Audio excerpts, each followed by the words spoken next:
Merge ചെയ്യുന്ന സ്ഥലത്ത് കണ്ട നിങ്ങള് അവിടുന്ന് ഇങ്ങോട്ട് വരാൻ പാടുള്ളൂ. ആ സ്ഥലത്തിൽ നിന്നാണ് ആളുകൾ മൊത്തം കയറി. ഭയങ്കര അപകടമുള്ള സാധ്യത ഉണ്ട് കേട്ടത്. നോക്കണേ, ഇങ്ങോട്ട് വരാനേ പാടില്ല. എന്നിട്ട് ആളുകൾ കണ്ടില്ല, പൂക്കിപ്പറമ്പാണത് അവസ്ഥ. അതൊക്കെ ഇളക്കി പോയിട്ടുണ്ട് നമ്മുടെ ആളുകൾ. കണ്ടില്ല, നമ്മുടെ നാടിന്റെ ഒരു അവസ്ഥ. വണ്ടി കയറി പോകുന്നുണ്ട്.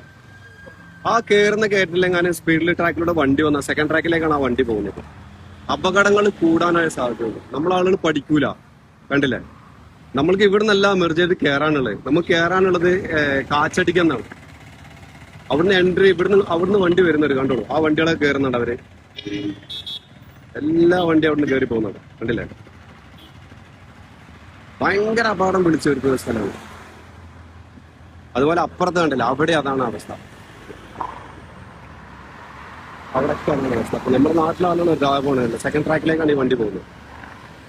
അവിടെ നിന്നാണ് സ്പീഡിൽ വണ്ടി വന്നു കഴിഞ്ഞാല് എന്തായിരിക്കും അവസ്ഥ? കണ്ടത്, ഇത് റോഡിൽ നിന്ന് ഡയറക്റ്റ് വരുന്നവർക്കുള്ള ലാസ്റ്റ് ട്രാക്കിലൂടെ ഈ സർവീസ് റോഡിലെ കയറാനുള്ളതാണ്. എന്നിട്ട് അവർ കുത്തിക്കയറ്റുന്ന നടക്കണം.